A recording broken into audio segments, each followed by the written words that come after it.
Bueno, pues saludando a Francisco Briones, que fue director general del Servicio de Rentas Internas.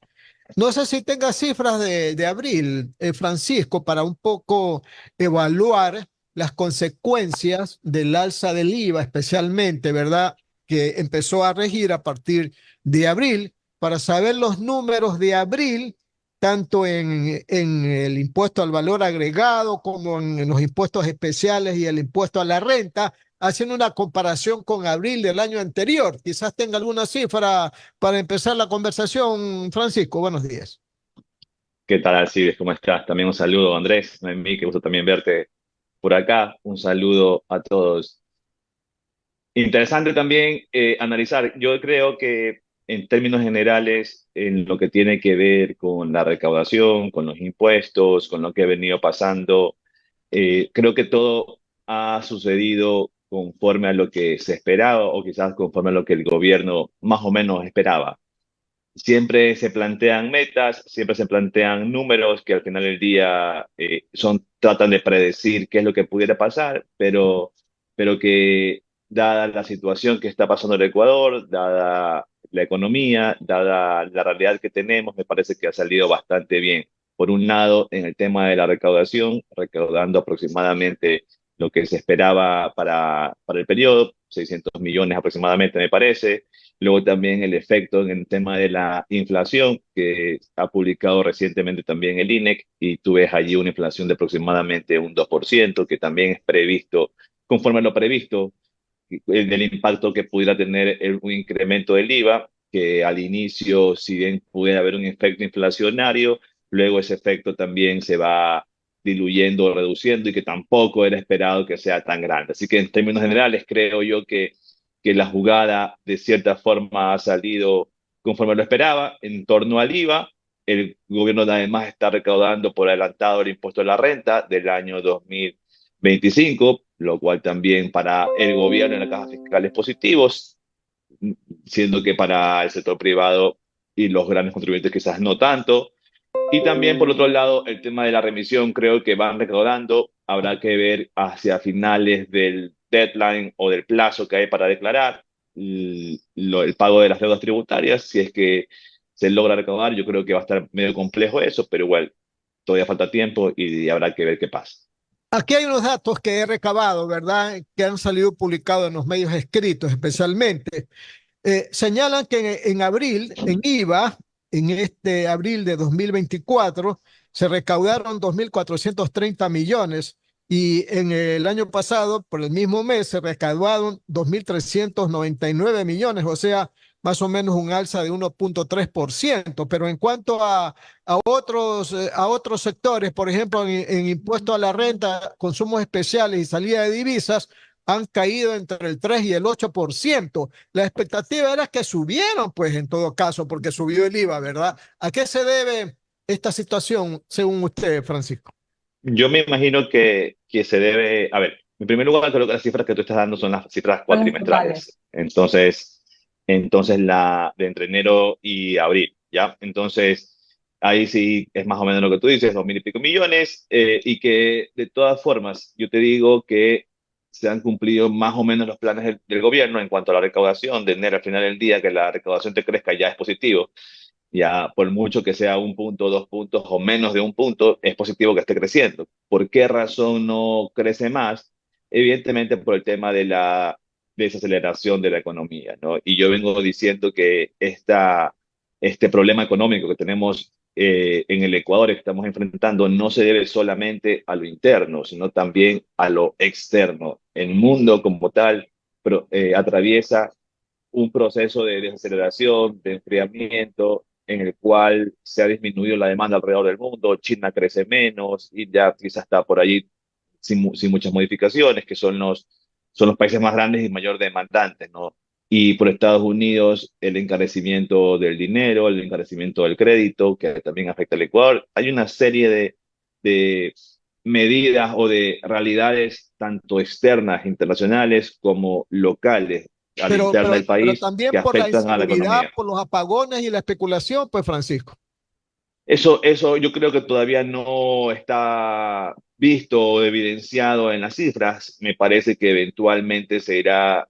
evidenciando, sobre todo el tema de los apagones, que es más reciente, tendremos que verlo. Sin lugar a dudas es sobre un efecto sobre la economía.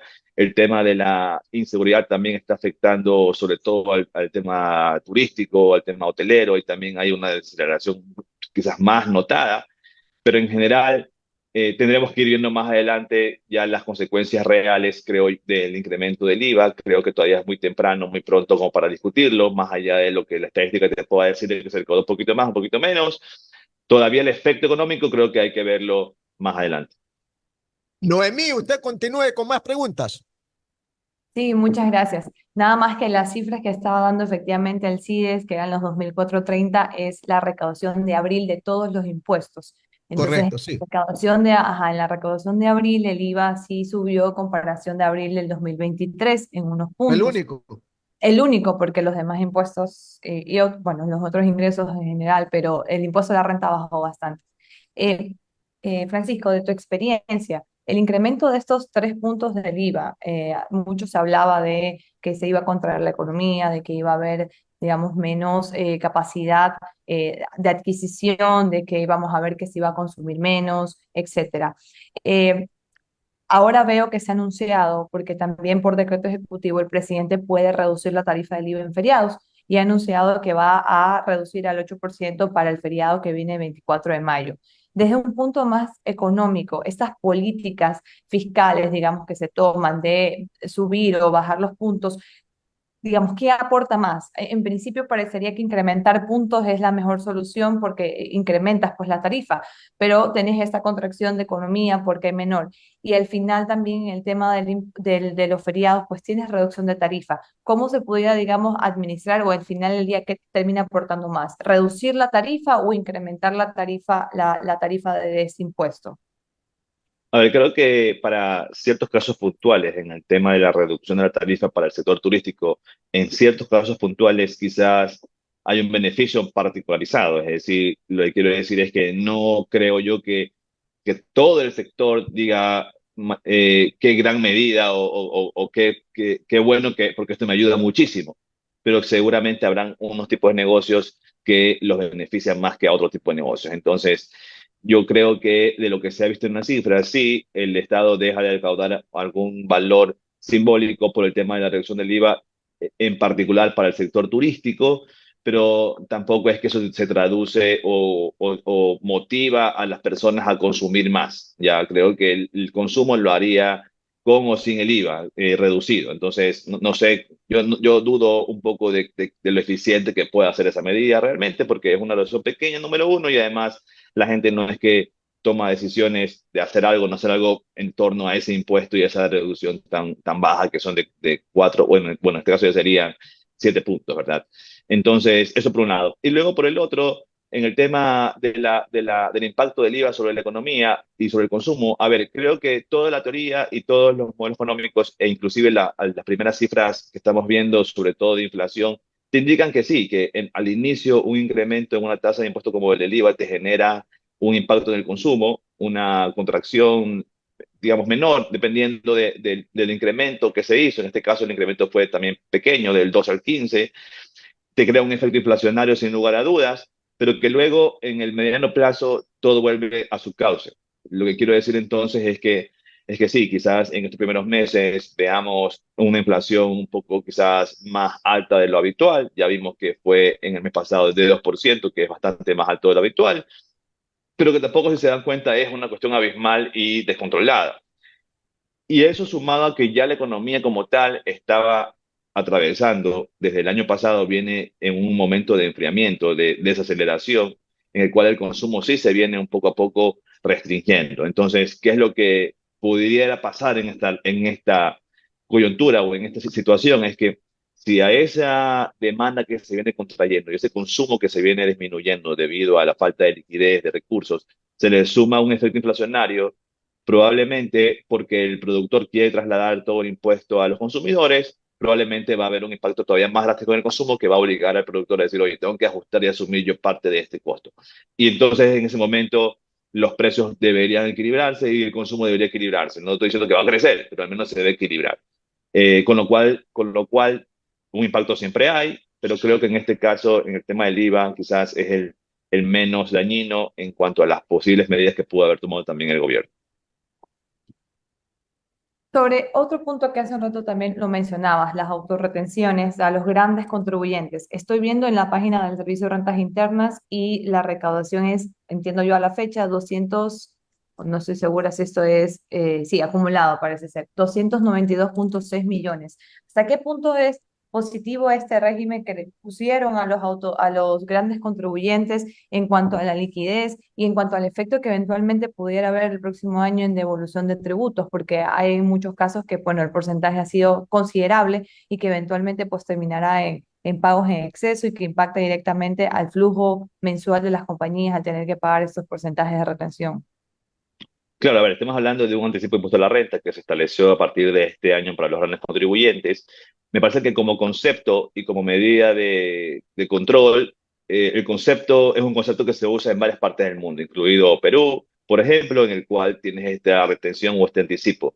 Los organismos internacionales te recomiendan que haya un anticipo de impuesto a la renta para equilibrar el flujo fiscal. El problema me parece que fue lo último que mencionaste, cuando se establecieron tasas de anticipo de autorretención bastante elevadas y que se alejan de la realidad. Entonces, en algunos sectores se pone el 5%, en otros se le ponen creo que hasta el 10% llegan en el tema de los bancos, en temas comerciales en donde el margen es pequeño, normalmente es 1 o 2%, se le pone 4% y cosas así, ¿no? Entonces, eso creo yo que cuando una medida que puede ser en general o en concepto positiva se tergiversa por una obsesión recaudatoria y le pones una tasa demasiado elevada, entonces allí ya más bien se complica y se vuelve dañina. Entonces, me parece que el SRI debe hacer un esfuerzo en conjunto con el Ministerio de Finanzas en revisar esta tasa, en ajustarla a la baja, me refiero, en sí, que le va a permitir recaudar anticipadamente el impuesto a la renta del próximo año, eh, pero que tampoco le genere grandes problemas a los grandes contribuyentes o a las diferentes industrias y comercios. De acuerdo. Ahora, solamente una pregunta adicional y eso es más curiosidad. Dentro de la experiencia que tuviste en la Dirección General del Servicio de Rentas Internas, ¿qué planes, no sé si necesariamente se comenzaron o estaban próximos a comenzarse a comenzar, perdón, en cuanto al control tributario, la evasión fiscal, que es un punto importante, en lugar, digamos, de seguir incrementando pues impuestos para que se motive la recaudación, sino más bien desde la otra lista de controles eficientes, en incrementar la base de contribuyentes? ¿En qué aspectos está trabajando la dirección o debería, como una recomendación, trabajar para motivar la recaudación tributaria? Bueno, y hay diversos planes.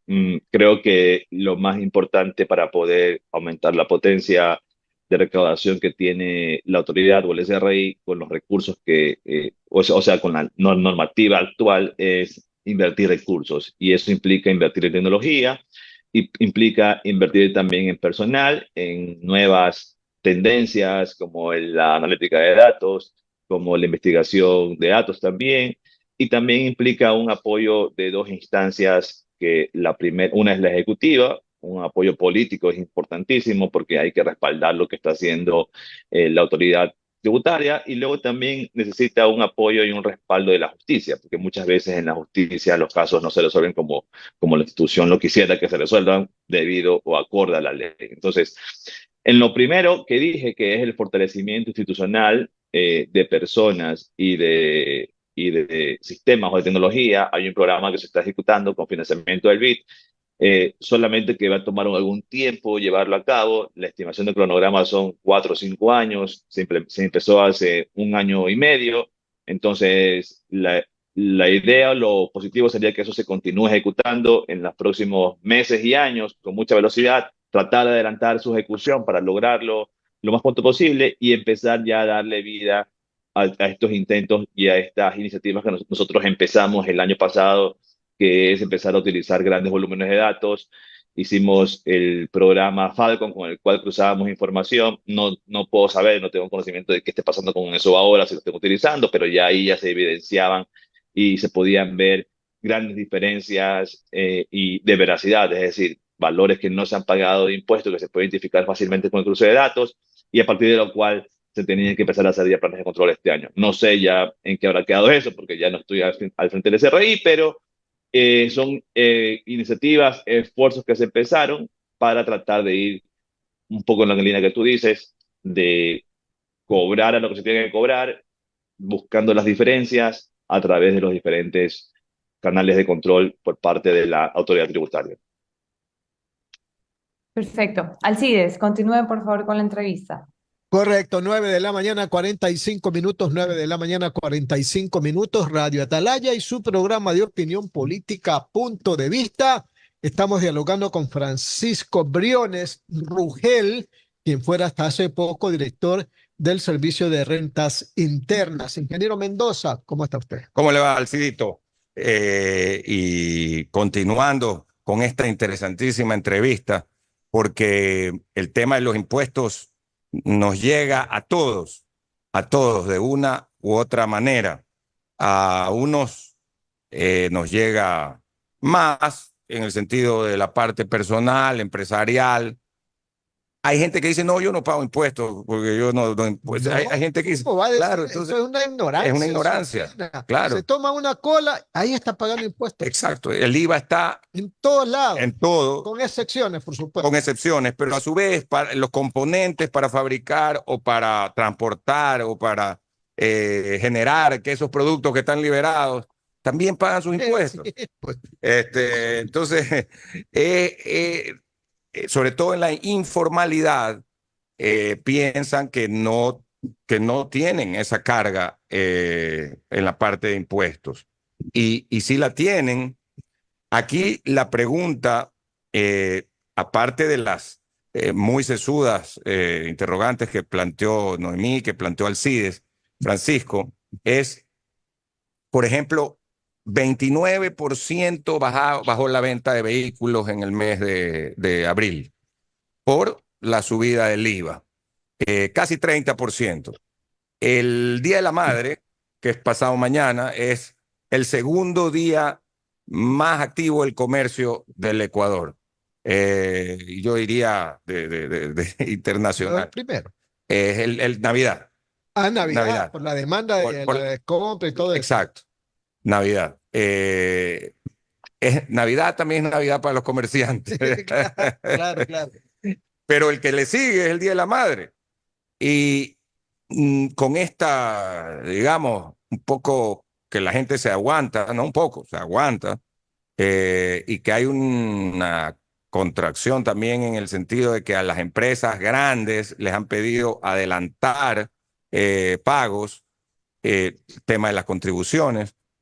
¿Cómo piensas tú en la parte económica? Tú eres economista, que impacta en un día, por ejemplo, como este que estamos viviendo ya casi a 48 horas?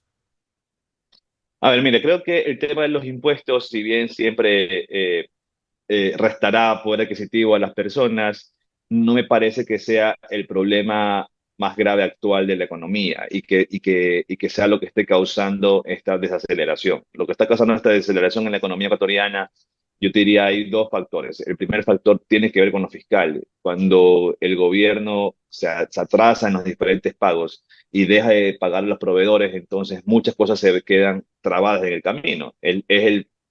Digamos que puede allí ser el inicio de la cadena de pagos. Entonces, si el gobierno no le paga a un proveedor o a un contratista, ese contratista no le va a pagar a sus empleados y tampoco le va a pagar a sus proveedores. Y ese contratista tiene proveedores a 100 compañías más, ¿verdad? Que tiene empleados a cientos de personas más. Entonces se traba todo en la economía, por un lado. Luego tenemos otro problema, el problema del sistema financiero. ¿Cuál es el problema del sistema financiero? Es que por el encarecimiento del crédito, cada vez más caro tener el crédito y cada vez eso lo que hace es que menos personas tengan crédito, decidan acceder a un crédito. Entonces, la plata está faltando o está escasa por las dos vías por las cuales típicamente se mueve en la economía. Por un lado, por la plata que puede traer el gobierno y que se puede endeudar o que puede fácilmente o rápidamente pagar. Y por otro lado, la plata que pudieran traer el sistema financiero privado y que ahora sí, con el ISD que se lo volvió a incrementar, con el ISD que se lo pusieron a los pagos que ellos hacen sobre los créditos externos, que reciben plata para traer al Ecuador y sobre todo por por este incremento en las tasas de interés de crédito en los Estados Unidos, que también carece de la plata para traer el Ecuador, entonces tenemos un panorama en el cual la plata, tener plata o acceder a plata se vuelve un problema para el país, para todos, para el gobierno, para los hogares, para las empresas, para los microempresarios, para todo el mundo. Y eso te genera una desaceleración en la economía. Y eso es lo que podemos ver en estos últimos meses, en el cual el consumo se va deteniendo un poco. Yo no sé hasta dónde pudiera eso seguirse deteriorando realmente. Vemos que el gobierno va a traer 4.000 millones por parte del FMI.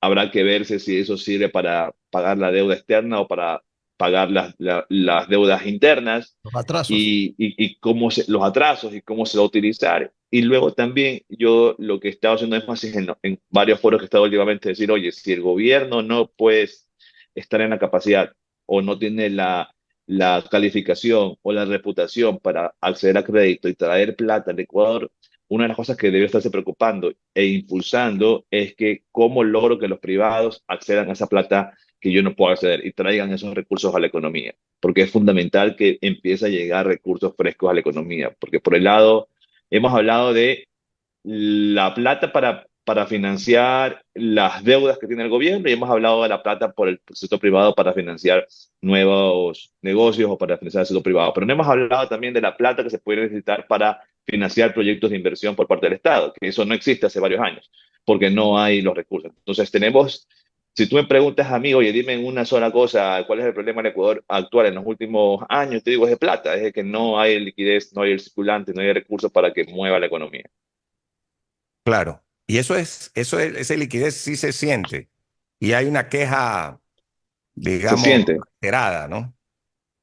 en el pago a Reiterada. proveedores, se sienten en la cadena de pagos, se sienten de forma general, vas a un banco, un crédito productivo, te lo venden al 15%, o sea, cuando eso antes estaba el 11, el 10, 9, entonces hay diferentes problemas allí que están empeorando el asunto de la liquidez. Las 9 de la mañana con 52 minutos estamos con el economista Francisco Briones, exdirector nacional del Servicio de Rentas Internas. Se está jugando hoy, Alcidito, a propósito, haciendo un breve paréntesis, los partidos de hoy del abierto de Roma, del Master 1000 de Roma, allá en la ciudad eterna, en donde se está justamente en el Foro Itálico, como se denomina el lugar, que es muy hermoso, la verdad. Pues hoy habrá varios juegos. Creo que hoy le toca jugar a Carlos Alcaraz. No estoy seguro, pero ya lo vamos a confirmar. Ayer jugó, como anunciamos, y aquí mismo dimos el resultado, Rafael Nadal, que ganó un partido muy complicado en la primera ronda. Parece que no todavía, oiga. Todavía no le toca No a le toca. Alcaraz. Ok. Aquí estoy viendo la lista, todavía no juegan. Van a jugar a partir de las 9:45. Ya van a estar peloteando. No, pues aquí, Están peloteando ya. pero este no es este es El Corda abierto con otro. allá. Sí. Bueno, Eh, mire, Francisco, todos recordamos que usted fue antes, pues, colaborador de la Cámara de Comercio de Guayaquil, antes de ser director del Servicio de Rentas Internas. Tiene buena memoria, así es. Claro que sí, porque inclusive aquí usted, cuando era colaborador de la Cámara de Comercio de Guayaquil, estuvo aquí en estas instalaciones de Radio Atalaya. ¿Por qué le hago esta referencia? Porque hay algunos organismos, la Cámara de Comercio, Unidad Popular, que es un partido político, el Correísmo, que es otro partido político, el Frente Unitario de Trabajadores, que todos conocemos quiénes son, han presentado sendas demandas de inconstitucionalidad a esta ley que eleva el IVA al 15%. Hay una pugna con una Cámara de Quito que no esté de acuerdo con la postura de las cámaras de Guayaquil, que han aclarado hoy día que las cámaras de Guayaquil no están de acuerdo es con la postura de la Asamblea de crear impuestos, que eso es cuestión constitucional del Ejecutivo. Pero voy a lo que voy. ¿Qué le parece la postura de la Cámara de Comercio que A ver, me demanda parece, la inconstitucionalidad ante la Corte? ¿Está justificado o no?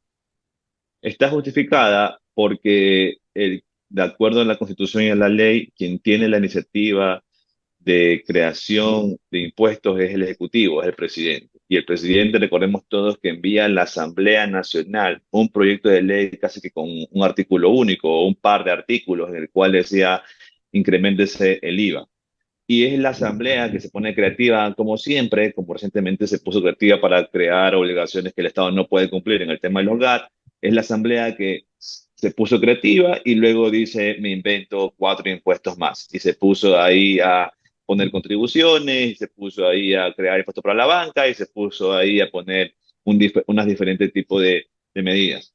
Y entiendo yo que eso es lo cuestionable, y ahí hay diversos criterios. Hay constitucionalistas que te dicen no, que sí se puede porque entonces el presidente al no vetar, entonces está dando su aprobación y está dando sí, su aprobación a esta ley, pero me parece que la ley es clara y entonces se tergiversa y se marca un mal precedente. Y lo que entiendo que buscan los gremios, sobre todo las cámaras de comercio de Guayaquil, la Cámara de Industria de Guayaquil, es sentar un precedente de que no puede seguir pasando en el Ecuador, de que el presidente manda una idea quizás más sencilla y positiva o lo que fuera, de impuestos al Congreso, a la Asamblea, pero que luego la Asamblea se pone creativa a pensar cosas y tratar cosas que no debe tratar y que no está autorizada o tiene la atribución de hacerlo. Entonces, en ese sentido, creo yo que es positiva, es correcta la postura de la Cámara al demandar la inconstitucionalidad de esa parte de la ley, que son los impuestos creados por la Asamblea, más no por el tema del IVA, que fue lo propuesto por el presidente. Pero ¿qué le parece la postura de la Cámara de Comercio de Quito, que ellos no están de acuerdo en el planteamiento de inconstitucionalidad y por ese motivo se han separado del Comité Empresarial Ecuatoriano? Bueno, sobre dos cosas, sobre lo institucional y qué decidan hacer como institución, ellos como organismo, hacer con sus decisiones políticas, comerciales, económicas, eso ya es problema de ellos, eso no tengo que opinar yo, pero sí puedo opinar, decir que si el argumento es que ellos no están de acuerdo, que creen que no es correcto, o que sí es constitucional lo que hizo la Asamblea, entonces ahí sí, eso es evidentemente equivocado y lo acabo de decir en este momento, las razones por qué sí es inconstitucional la creación de impuestos en la Asamblea cuando no tiene la iniciativa o la autoridad para hacerlo. 9 de la mañana, 57 minutos. Más preguntas de mi compañera Noemí Ceballos. Noemí. Gracias, Alcides. No, es que el tema que estaba conversando de la declaración de inconstitucionalidad es muy interesante porque coincido con lo que dice Francisco y conozco también sobre la postura de ciertos constitucionalistas que al momento que el presidente pues no objetó pues, y que se allanó, digamos, a las contribuciones que efectivamente crearon la Asamblea, de una u otra manera está expresando su consentimiento, pero coincido con Francisco que no es el debido proceso. El proceso es que el proyecto de ley nazca desde el Ejecutivo. Yo tenía bueno, y en el tema solamente para cerrar este capítulo, que Francisco lo conoce bastante bien, porque de hecho pasó en la administración cuando estuviste en el SRI, la declaratoria de inconstitucionalidad, el punto es que la Corte se toma su tiempo como es necesario porque tiene que analizar que efectivamente se cumplan pues las condiciones, como es el control, digamos, de constitucionalidad que tiene que ejercer de acuerdo a la ley de garantías jurisdiccionales, y ver si es que en realidad pues violó algún principio de fondo o forma para declararle inconstitucionalidad.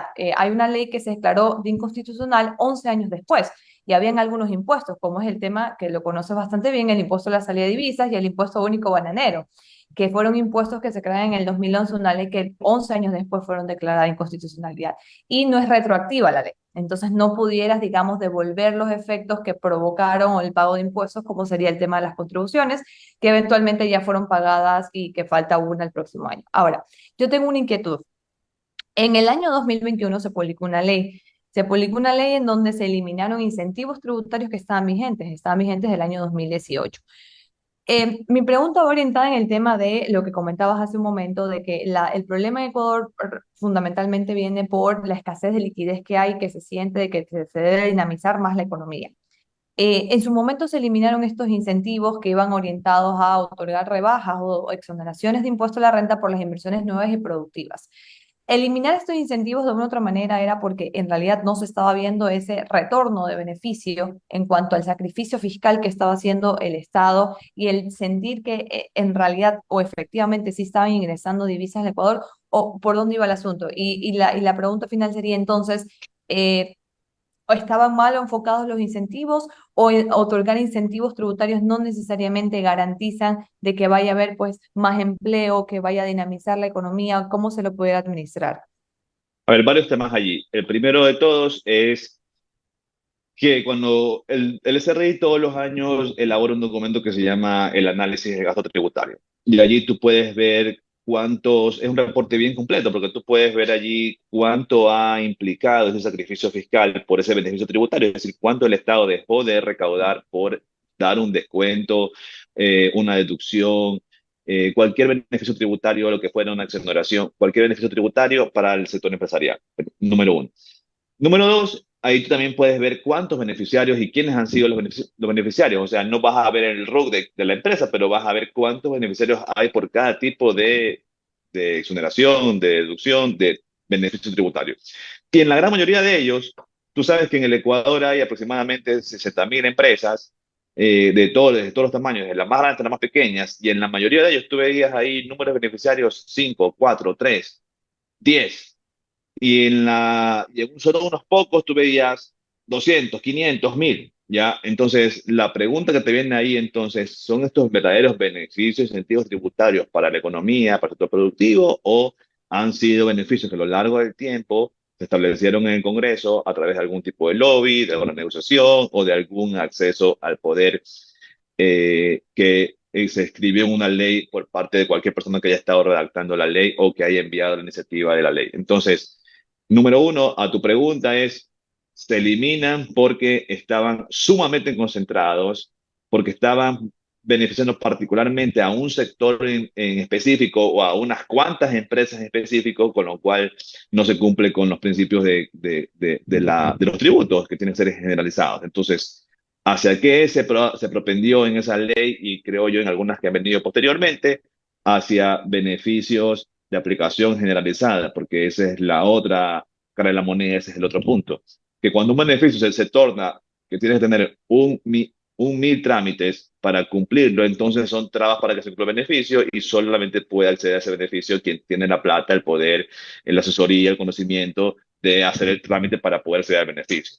Cuando un beneficio debiera ser de forma generalizada y de acceso inmediato sin tener que estar buscando la aprobación de nadie. Y en ese sentido, el ejemplo que hablábamos hacia el inicio de la entrevista, en el tema de la reducción del IVA al sector turístico, eso es algo que sucede, se reduce el IVA y cualquier persona que tiene establecimiento con licencia turística automáticamente puede vender al 8% de IVA. Entonces, eso es un beneficio que se aplica generalmente sin aprobación de nada, ni de nadie, sin ningún tipo de trámite y que solo necesitas hacerlo y ya. Entonces, esos son los tipos de beneficios que tienen que aplicarse. Una reducción del impuesto de la tasa para todos y no solamente para unos cuantos, un gasto deducible o una exoneración de aplicación general para cualquiera que lo use y no solamente para unos cuantos. Entonces, el espíritu es ir hacia eso, hacia beneficios de aplicación general, a beneficios que puedan ser de acceso universal y que en verdad generen un impacto en la economía. Y lo otro es que, sin lugar a dudas, evidentemente, sí vale la pena cuestionarse en el Ecuador, siendo que no hay recursos fiscales y que está limitada la operación fiscal del Estado, del gobierno, porque no hay plata, si esos incentivos tienen una justificación o no. Entonces, hay un sinnúmero de elementos a poner a valorar ahí, a considerar, que cuando ya una cosa es, comentaba hace un momento Alcides, sector privado, tú estás viendo solamente el interés del sector privado, pero otra cosa ya es ponerte el sombrero del servidor público y que tienes que ver no el interés del sector privado, tienes que ver el interés general del país. Y eso incluye equilibrar las balanzas para la ciudadanía, para los pobres, para los empresarios, para la clase media, para la clase alta, para todos. A todos hay que considerarlo en la toma de decisiones. Clarísimo. Alcides, Andrés, no sé si tienen Sí, más. una última inquietud para Francisco. Aquí conversamos justamente contigo y también lo conversamos con Ricardo Flores Gallardo, el tema que ustedes habían puesto énfasis en una de las cosas que se da mucho en nuestro país y en lugares donde hay lavado de dinero, y es esto de los artistas internacionales. porque la presentación de artistas, y repito, no solo me refiero a Ecuador, en México, en Colombia, en diferentes lugares, eh, muchas veces hay gran cantidad de efectivo, y no solamente en la contratación, en las entradas, etcétera, etcétera. Y ustedes hicieron, entiendo, un trabajo especial. Además, vieron cómo en otros países, tipo en España, combatían este tipo, esta especie o más que esta especie, esta naturaleza ahí de negocio, ¿no? ¿Nos puedes ampliar un poco exactamente qué medidas tomó el SRI al respecto? Bueno, por un lado, el Día para los Espectáculos Públicos me parece que es una de las medidas que iba en esa dirección, tratar de regularizar y recibir información más precisa sobre lo que está pasando en los espectáculos públicos, y todas las entradas a los eventos públicos, espectáculos públicos tienen IVA desde el año pasado, ¿verdad? Otro tema importante también fue los PCR que hicimos algunos artistas. Otras medidas también fueron, bueno, creo que han venido después, ya los meses y los tiempos se me cruzan en cuanto a las retenciones que se hacen, a los pagos que se hacen a los artistas y a ese tipo de profesionales también que se hacen pagos muchas veces al exterior. También han habido ahí algún tipo de reformas. Y luego los controles, al final del día, el problema con los artistas internacionales es que no son residentes fiscales en el Ecuador. Renta que se genera en el Ecuador, pero no necesariamente son residentes fiscales en el Ecuador. Y ahí la forma en la cual se opera y se trabaja con ellos es a través de las retenciones, ¿no? Y eso es lo que había que tratar de buscar que sea lo más veraz posible, lo más real posible y que no se haya desvirtuado o operado de alguna otra forma.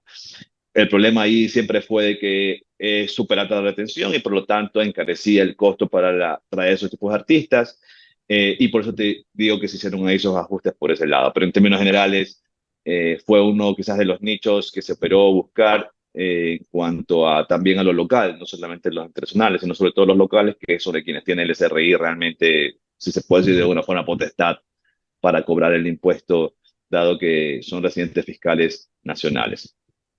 Ok, y una duda, ¿por qué la venta de entradas, digamos, o es fácil el efectivo, digamos, bancarizarlo? No te entiendo muy bien ahí el tema. Es que Básicamente, a ver, he escuchado que en normalmente muchos casos no se compra pues necesariamente con tarjetas, o sea, y compran entradas, venden entradas en efectivo y entonces después lo meten me a... parece, me Creo parece que que era la por el IVA mayoría, que se refería Francisco, que se sí, me grabó. parece que la mayoría de las operaciones se las realiza, al menos de los eventos más formales, sobre todo. Ok, La mayoría de las ventas de entradas se realiza a través de los puntos de venta digitales, tipo ticket de estas show, empresas. ese tipo de cosas. Exacto, de esas empresas que vienen ahí. Ya. Entonces ahí casi que todo es bancarizado por ahí, porque pagas con tarjeta y compras con tarjeta. Creo que también da la opción a comprar en efectivo, pero no creo que de lo que nosotros investigamos no es la mayoría lo que se mueve en efectivo. Y por otro lado, grabar las entradas y la transacción con IVA, de cierta forma, crea una obligatoriedad luego de hacer reportado y luego ya te va creando información. Al menos con eso ya la autoridad tributaria empieza a recibir información que en el tiempo podrá ir explotando, analizando y evaluando para tratar de determinar potenciales tramas de evasión o de, como tú dices, de lavado de activos en otros casos, ¿no? Entonces, ya desde el año pasado se está cobrando el IVA, que es como le da trazabilidad un poco a este tema, y ya veremos más adelante qué se puede hacer con esta información también. Gracias, Francisco, muy interesante. Era el director, ex director, mejor dicho, del Servicio de Rentas No me Internas. metan problemas, no me metan Claro, no, no, problemas. no. No, sí, sí. Yo ya Por eso estoy, yo ya hago estoy, yo la estoy corrección. retirado, ya estoy Como retirado dicen, De paz, la función director. pública, de la función pública. de la función pública. Oiga, quiero aprovechar solamente para una referencia, no tanto Gracias. para una pregunta respecto al trabajo que hicieron en la anterior administración del SRI, en algo que hasta esa fecha, el año pasado, como por septiembre creo, no se sabía el origen de los tributos, de dónde salían cada provincia en los tributos. No sé si se acuerda usted, Francisco. Y el otro tema que también hicieron un estudio sobre las exenciones y exoneraciones, que ojalá que en siguientes entrevistas podamos un poco hablar sobre eso, porque es saber de dónde salen todos los tributos, porque muchos dicen, no, que Pichincha paga más tributos que Guayas, o que Guayaquil paga más tributos que Guayaquil, y cuando se conoce la realidad de todo esto, uno se tumban los mitos y dice, no, mira, la provincia que más registra impuestos se llama tal, y y la ciudad que más registra impuestos se llama tal. ¿Se acuerda usted, Francisco? De acuerdo, sí, está publicado en la página web del SRI el estudio sobre la facturación por el origen, por el lugar, por el hecho generador, dónde se hizo la factura. Porque típicamente lo que pasa es que una empresa que está localizada o que está registrada en Guayas vende todo en Pichincha y entonces toda esa facturación se declara como que si fuese en Guayas cuando en verdad la plata se movió en Pichincha y lo contrario, ¿no? Entonces ese estudio lo que tratamos de hacer es preguntarnos, oye, dime el valor de la facturación por el lugar donde fue hecha la factura, donde fue desembolsada la plata y no por el lugar donde la reportó el contribuyente, dado que es un contribuyente que está domiciliado en Guayas, en Pichincha o en cualquier otro lugar del país. Entonces, sí, eso está publicado en el SRI, también está publicado en la página del SRI. Dejamos publicado lo que tú mencionabas sobre lo que también hablamos hace un momento sobre el gasto tributario. Y ahí decíamos quiénes están recibiendo el gasto tributario y hacia qué impuestos. Y ahí se evidenciaba que el 85% es utilizado o es usufructuado por las personas de menores recursos, por las familias, al ser las tasas de IVA cero de educación, salud, transporte, medicina y también de exoneración de impuestos a la renta, de educación, universidades, entre otras cosas. Correcto, gracias, Francisco. Gracias, Qué gusto Francisco. verlos. Tengas Nos vemos. un muy buen fin de semana, un buen día de la madre para tu mamá, esposa. Igualmente. Gracias y estamos en contacto, como siempre. Igualmente. Un abrazo a todos. ¿Ah? Abrazo. Economista Francisco Briones, ex director del Servicio de Rentas Internos, también pues fue integrante del directorio de la Cámara de Comercio de Claro que sí, Guayaquil. claro que sí. Calcidito tiene todo apuntado. Oiga. Claro, aquí está apuntado. Para eso es el archivo, Francisco. Por supuesto. Y aprovechamos del know-how de nuestra compañera, la ingeniera Noemí Ceballos, que en este tema de la parte tributaria, pues ella domina y está al día. Nos vamos a ir a la pausa comercial y regresamos inmediatamente